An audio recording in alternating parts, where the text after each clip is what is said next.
So, day 3 na nga pala.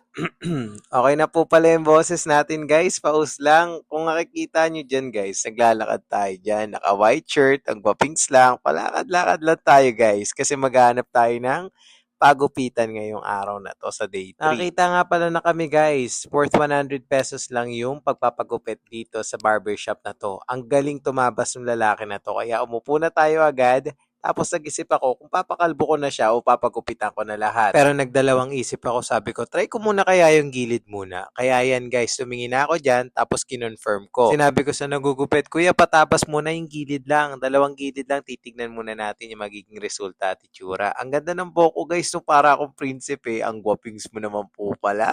Ang astig mo kuya.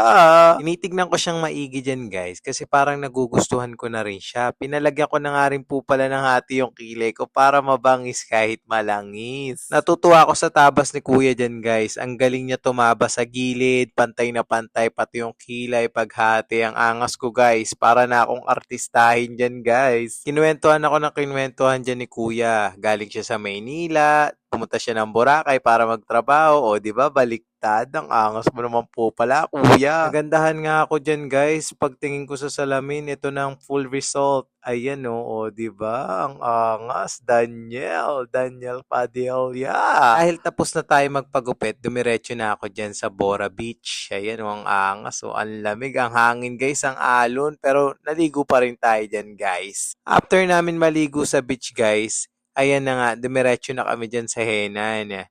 Ito kasi talaga yung gusto naming puntahan at balikan, kaya bumalik kami rito sa Boracay. Napakasasarap ng pagkain dyan. Lalo na yung gustong gusto ko dyan yung scallops na may may cheese. Ayun, gustong gusto ko yung lasa nun. Nakakarami ako nun. Tapos yung mga dessert nila dito, yung mga sweets, gustong gusto ko talaga. Sold na sold talaga. Worth 1,200 lang guys. Napakasulit guys. Masasabi nyo talagang satisfied yung 1,200 yung binayad. Parang ang yaman-yaman yung tignan guys. Inopen ko na nga isa't isa yung bawat nakatsarado dyan guys para hindi na kayo mahirapan buksan. Ako na nagbukas para sa inyo. Para sa inyo yun guys ha. Nag-effort pa ako, 'di ba? Siyempre yung gulay hindi natin puputripin yan kasi laging meron na yan sa bahay. Ayan naman, parang potato, ayan, fried rice. Hindi ko natikman yan, hindi ako nagkanin dyan guys eh. Siyempre diet kahit sa bakasyon. Yan yung mga parang Chinese. O, ayan o, siopaw, siomai, wala tayong gyoza. Ang dami nila ditong pagpipilian guys, ikaw na lang talaga magsasawa. Pero ako nga katulad nga ng sinabi ko, yung favorite ko lang talaga yung mga tinira at kinuha ko. Diyan na yun, yun, ayun yun. Masarap yun. Yung scallops na may scallops ba yun? Basta yung parang maliit na tahong na merong cheese. Ayan, ang sarap guys. Yung mga nakakain natin sa bahay natin guys, hindi ko na kinuha. Ayan yung mga sweets nila guys. Ang sasarap po. Trip na trip ko dyan yung Graham eh. Kaya tinikman na natin oh. Kala mo talagang yaman niya eh no.